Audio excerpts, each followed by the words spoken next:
Bisa jadi orangnya itu tidak membangkitkan kesadaran untuk beribadah atau malah melarang gitu. Ini ada mobil, kalian ngapain kok sholat terus gitu. Nah, itu dosa. Oh, Allah itu menjadikan saya dan istri bersatu karena memang karakternya berbeda. Saya begini, istri begini. Saya mungkin cenderung harus mengalah di saat istri keras, dan istri paham kalau saya lagi keras juga istri mengalah. Berbagi inspirasi di Inspirasi Berbagi.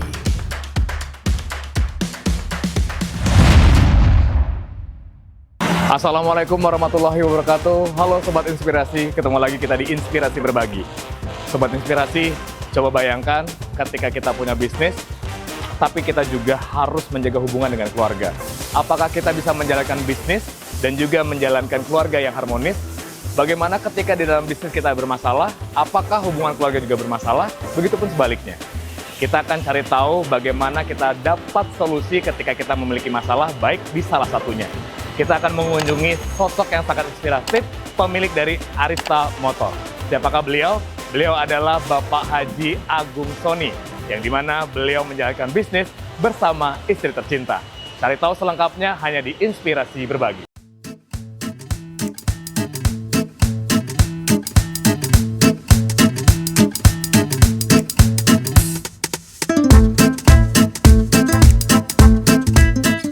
Bismillahirrahmanirrahim. Assalamualaikum warahmatullahi wabarakatuh. Nama saya Agung Risaksoni, lahir di Jakarta tahun 74. Saat ini saya mengurus bisnis di Arista Motor. Istri Dwiyun Winda Susiati dan anak saya ada 3.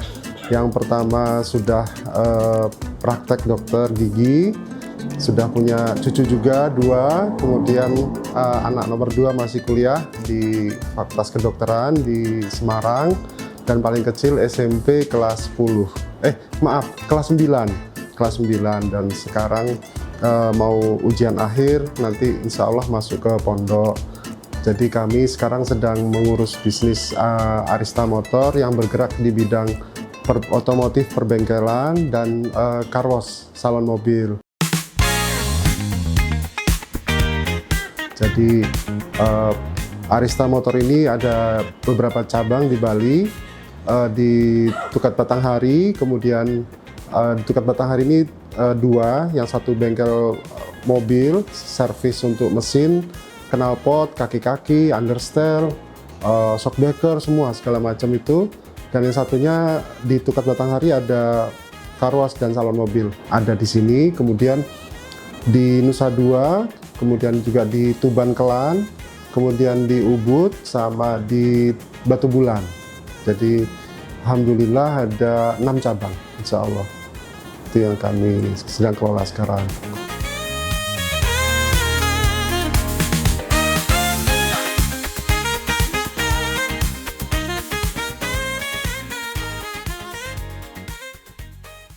Jadi awal berbisnis ini diawali dari istri. Istri itu kebetulan qadarullah tadinya staf di salah satu bengkel di pusatnya itu di Jakarta, kemudian ditugaskan di Bali.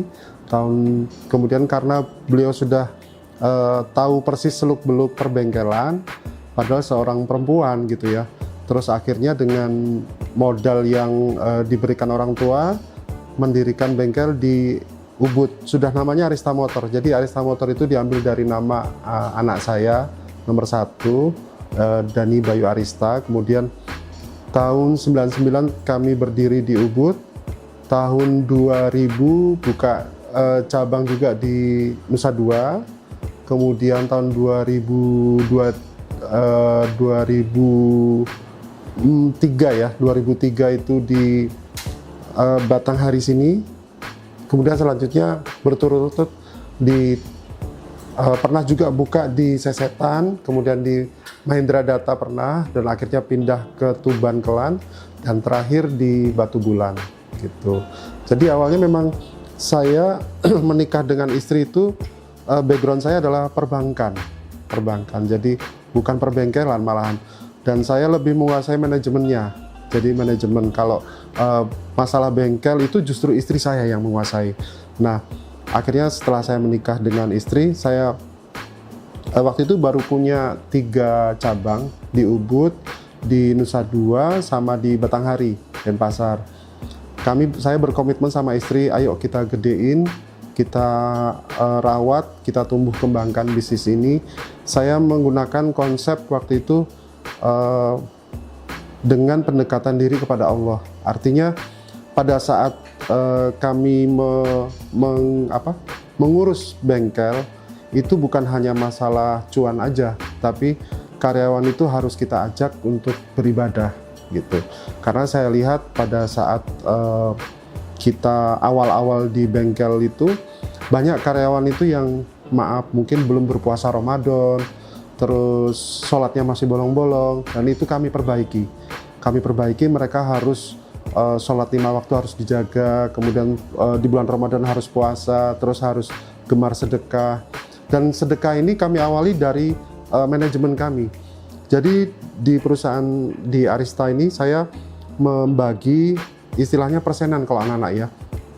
Jadi omset satu hari itu 2,5%-nya saya bagikan kepada karyawan. 2,5% saya bagikan kepada karyawan. Jadi omset pada hari itu yang hasil penjualan 2,5%-nya dikali omset, kemudian saya bagikan kepada karyawan yang masuk. Itu hanya untuk yang barang, misalnya knalpot, shockbreaker, segala macam. Tapi kalau untuk yang jasa, misalnya understyle, itu 25%. 25% itu saya potong untuk saya sedekahkan kepada karyawan. Jadi sebagai persenan mereka. Saya berprinsip mereka pulang itu harus bawa uang. Jadi itu di luar gaji. Karena kalau mereka tidak bawa uang, kasihan ya. Anak istri kadang-kadang kepengen beli mungkin jajanan anaknya, atau beli beras nggak ada, atau untuk bensin motornya susah. Jadi saya usahakan setiap hari mereka harus pegang uang. Gimana caranya? Karena dengan persenan itulah mereka akhirnya jadi giat kerja, nawarin ke konsumen, pelanggan. Ayo Pak, kita servis ini kaki-kaki, ini mobilnya kocak gitu. Jadi mereka jadi tambah semangat bekerja. Nah, dari 20%, 30%, kemudian alhamdulillah tahun 2013 kami bikin car wash, cuci mobil, dan juga konsepnya sama. Saya harus berbagi sama yang kerja, karena mereka sebenarnya adalah sahabat saya, mitra saya, bukan sebagai bawahan, mereka adalah tim. Jadi saya pegang konsep itu. Jadi setiap mobil yang masuk saya kasih fee gitu. Yang cuci itu satu hari bisa 50, 60 mobil, bahkan pernah hampir menyentuh 100 mobil satu hari, dan mereka seneng karena pulangnya juga bawa uang kan. Jadi ya setiap mobil yang cuci, kemudian ganti oli, poles body, poles kaca, poles interior, itu semua mereka dapat bagian. Jadi dengan merasa mendapatkan bagian persenan itu, mereka seperti menjadi bagian dari perusahaan juga, jadi merasa memiliki. Makanya tanggung jawab mereka juga saya harus punya tanggung jawab yang besar, saya bilang, karena kalian juga bukan hanya bekerja tapi juga beribadah. Makanya setiap hari mereka itu harus laporan sholat 5 waktu. Jadi kami bikinkan satu grup di WhatsApp untuk karyawan itu, dari sholat subuh sampai sholat isya-nya harus ada laporan. Kemudian tahajud juga ada listnya juga. Jadi mereka bukan hanya cuan aja, tapi juga saya jadikan santri di Arista. Dan mereka seneng, kebanyakan juga seneng, karena biasanya nggak ada yang memperhatikan mereka sholat, nggak ada yang memperhatikan mereka ibadah. Terus saya bilang, kalau kalian nggak ibadah, kalian hanya berharap kerja dari uang aja, nggak bakalan berkah, saya gitu.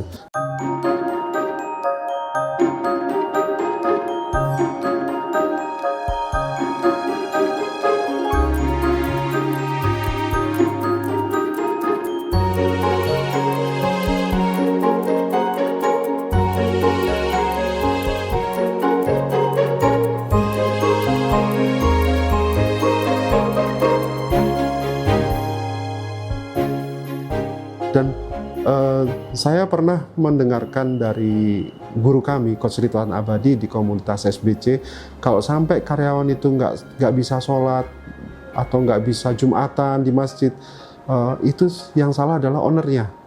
bisa jadi orangnya itu tidak membangkitkan kesadaran untuk beribadah atau malah melarang gitu. Ini ada mobil, kalian ngapain kok sholat terus gitu. Nah itu dosa. Artinya jangan sampai kita sebagai seorang atasan itu ngelarang tim kita untuk beribadah, karena hak itu juga diatur di negara gitu. Jadi saya selalu mendorong mereka, ayo udah sholat belum? Setiap saya ke bengkel, ke karos yang saya tanya, udah sholat belum? Kalau masalah makan itu relatif, karena ada orang yang siang makannya nanti baru bisa sore, atau jadi makan itu menurut saya bukan bagian hal yang penting ditanyakan, tapi justru harus sholat yang ditanyakan. Udah sholat belum? Kalian udah sholat belum? Kalau belum, ayo tinggal dulu sholat dulu. Saya begitu. Jadi kalau sholat Jumat ya saya usahakan kalian harus bisa minta izin sama pemilik mobil, saya tinggal dulu untuk sholat Jumat. Saya akan marah besar kalau mereka sampai nggak sholat Jumat. Artinya mereka sudah berani melanggar perintah Allah, apalagi perintah saya yang manusia gitu.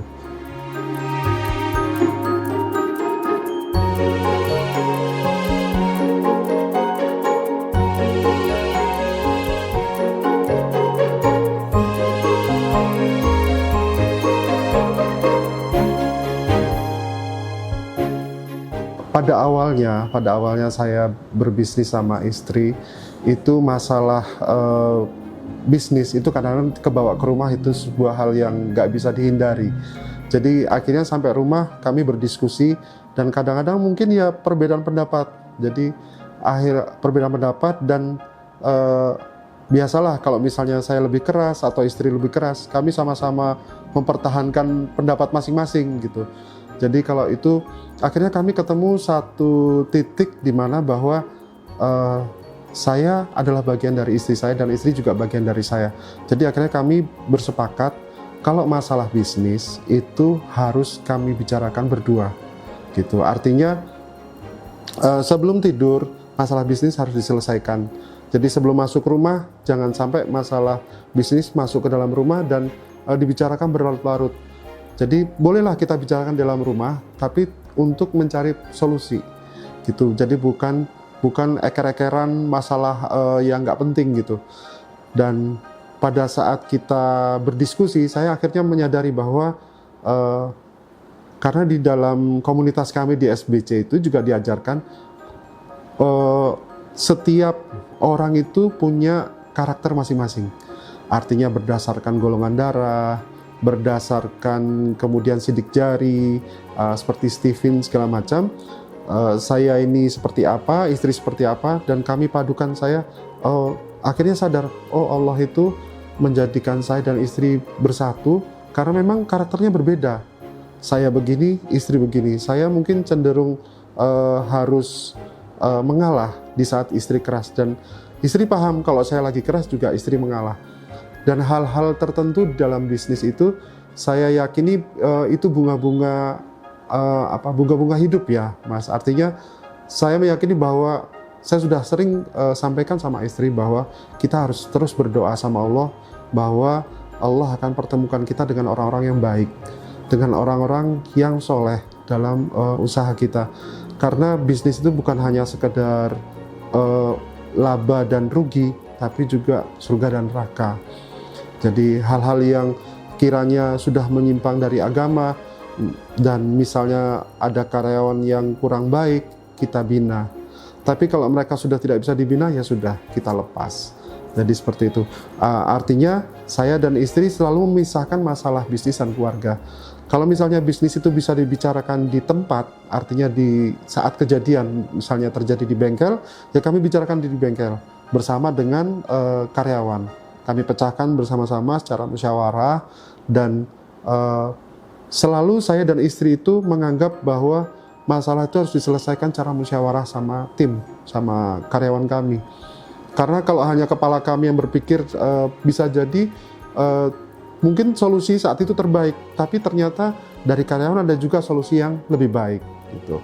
Jadi seperti kata Rasulullah bahwa semua masalah yang bisa diselesaikan secara musyawarah itu biasanya akan menemui keberkahan gitu. Jadi intinya saya dan istri itu kami saling bahu-membahu, saling bekerja sama, dan menjadi bagian yang ngejarnya berkah aja, Mas.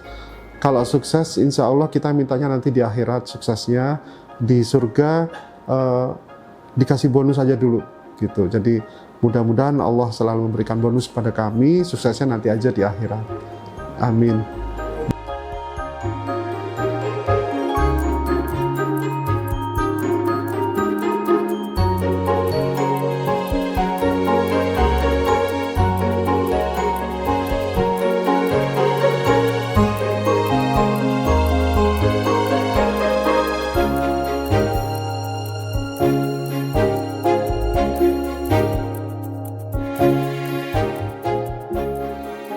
Jadi terkadang jadi karyawan kami itu kan di satu bengkel ada yang 4 orang, 5 orang, dan itu kan gendernya campur antara sekretaris dan kasir itu yang akhwat, kemudian yang mekanik ikhwan atau laki-laki. Nah, karakter-karakter ini kadang-kadang punya keunikan masing-masing mereka itu.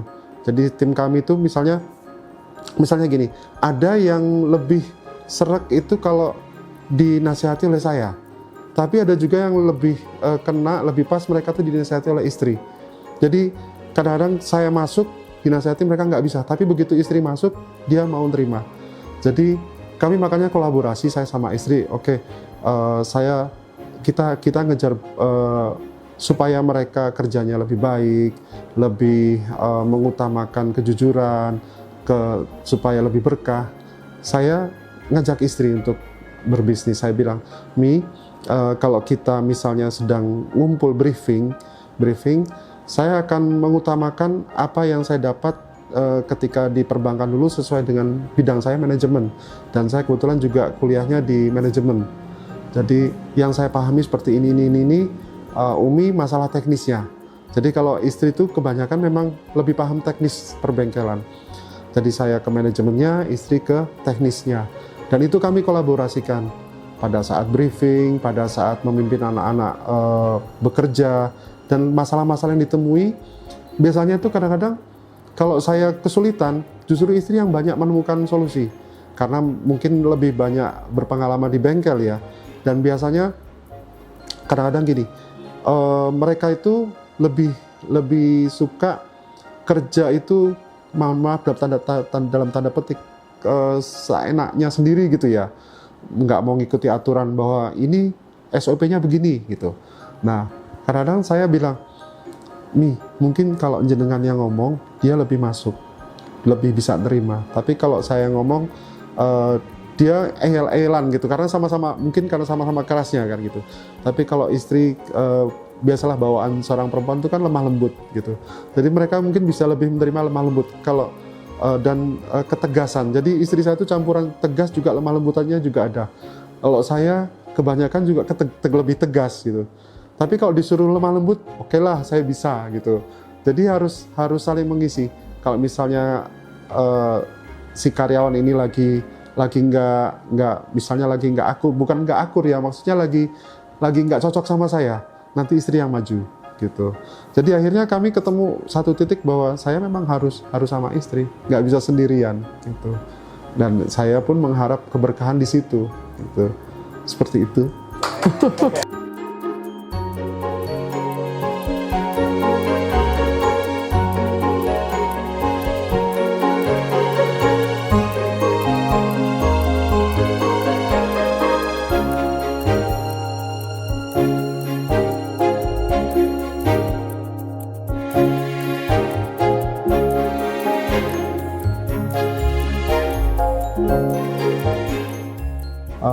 Pesan saya kepada Sobat Inspirasi, teruslah berbisnis dengan mengutamakan ibadah kita. Dengan cara kita selalu beribadah, dengan membawa agama dalam bisnis kita. Bahwa bisnis itu harus selalu mengedepankan surga dan neraka. Bukan hanya sekedar laba dan rugi. Kenapa? Misalnya, kita punya hutang dalam bisnis, segera selesaikan. Kenapa? Karena kalau hutang itu, apalagi kalau sudah menyangkut riba, sangat berbahaya, harus segera dilunasi, harus kita segera punya solusi untuk menyelesaikan hutang-hutang kita. Dengan apalagi dengan supplier. Jadi kami pernah punya masalah dengan bank, dengan hutang yang begitu besar. Saya berkomitmen dengan istri bahwa hutang di bank harus selesai. Tidak boleh sampai kami nanti meninggalkan, maaf, sudah dipanggil Allah, sudah meninggal, masih meninggalkan hutang kepada anak-anak kami. Itu yang kami hindari. Maka saya selalu berpesan kepada Pak Sobat Inspirasi, jika berbisnis, tinggalkan riba, tinggalkan hutang bank yang ada unsur ribanya. Carilah keberkahan dalam berusaha, carilah kesuksesan dalam jalannya Allah. Karena kita ini semata-mata adalah khalifah dari Allah. Allah memberikan banyak kelebihan kepada kita untuk berusaha, dan kita harus kembalikan lagi ke jalannya Allah. Dengan bersedekah, dengan berdakwah, dengan memimpin keluarga kita, dengan memimpin tim kita menuju jalannya Allah. Dekatkan mereka kepada Allah dan jadikan mereka hamba-hamba Allah yang selalu mau bertobat, bersyukur, dan bersabar. Demikian dari saya. Mohon maaf kalau ada kata-kata yang kurang berkenan. Kita ambil hikmahnya dari Allah Subhanahu wa Ta'ala. Kalau ada kurang yang baik, mungkin mohon dimaafkan dari saya. Terima kasih. Wabillahi taufiq wal hidayah. Assalamualaikum warahmatullahi wabarakatuh.